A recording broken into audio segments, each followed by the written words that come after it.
and time to talk about a groundbreaking film shining light on a spotlight right here.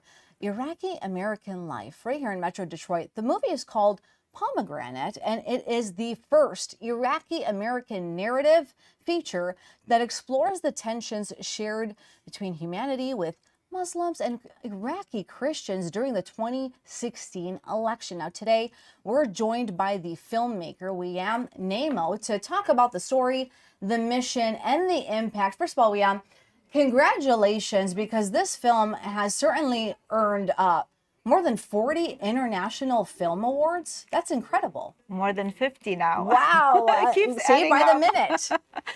Talk to me about this.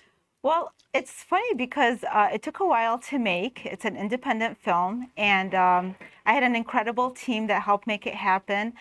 But it took a while, and it was released at a time where it seems like this is just a hot topic right now. It's an important topic. So aside from the quality of the film and the amazing people that worked on it, including Scott Rosenfeld, the producer of Home Alone, Kevin Hewitt, Jamal Adams, we have so many locals that were very talented and worked on it. But I think it's also the topic that's very important right now. That's what's happening with the Muslim community in Dearborn, even though this was shot in Sterling Heights. But I mean, honestly, we're all of the same backgrounds, the regions. And so I think it's also because it's a hot topic that's and it's women-led. So it's not only addressing the Middle Eastern aspect of the film and the topics, but also women topics, which I really support and feel that they need to be heard. You know, I'm glad you mentioned that, because as the first Iraqi American narrative feature film, what responsibility did you feel in portraying our community authentically?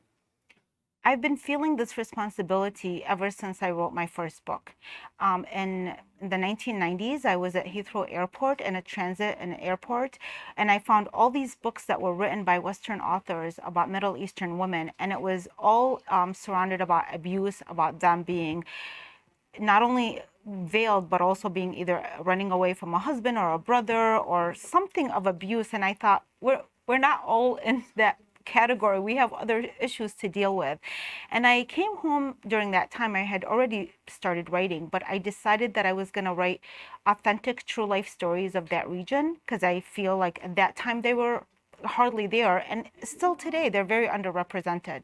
And, you know, talking more about this film, there's a big screening happening this weekend. But before we talk about that, here's a little preview of this incredible journey. Take a look.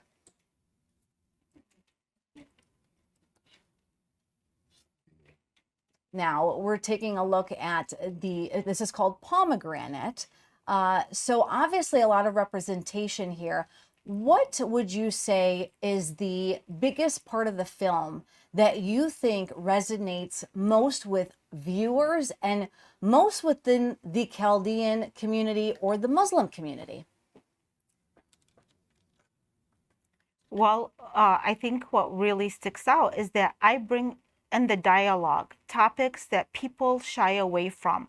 We are placed into these restrictive ways of speaking about what really people of Middle Easterners think, what the women feel. We keep these topics in our bedrooms, and we need to share them so that we are not all placed into stereotypes.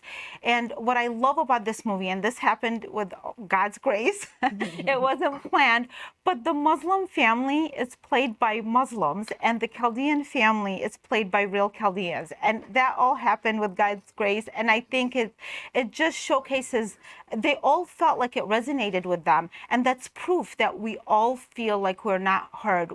Both parties feel that way. And what happens is a lot of the loud voices, unfortunately, you know, the political people that are heading, or the religious people that are heading, the communities get to be heard, but not the everyday people. And actually, our director has rolled out a little clip of the film now with audio. So let's take a listen. Okay. Have you ever thought about removing your hijab? But you really have to pick Sterling Heights? Everybody here is Iraqi Christian. Because I knew you'd embarrass us with all this feminist talk, huh? Now that's a short clip. Of course, we want to leave room for people to actually see this. As a Chaldean American myself. This film is incredible. You've brought Hollywood, you've brought Chaldeans, you've brought Iraqis, Christians, Muslims, all these people together to do all this incredible work. Talk to me about the screening this weekend. How can people go see this?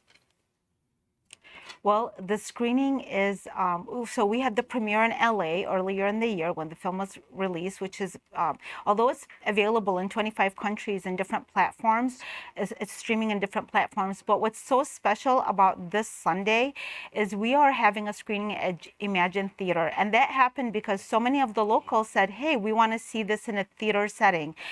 So we're going to be having photographs there. We're going to have the cast and crew. Some of the cast and crew are going to be there for a Q&A after. It's very special, and it's really the beginning. Although this is my second feature film, but it's the first Iraqi American feature narrative. But I'm going to continue making films, and I would love for our community and people, whether Chaldean or not, we're all Michiganders, that this story is important for all of us, and we need to have dialogues about this. So I welcome people who want to have dialogues and to help bring more awareness to such stories to come and be a part of this. It's going to be at 3 o'clock on Sunday, December 7th at the Emagine Theater in Royal Oak. Awesome. And of course, we'll put all this information on our website at fox2detroit.com. We'll make it easy for anyone to find that and get the tickets.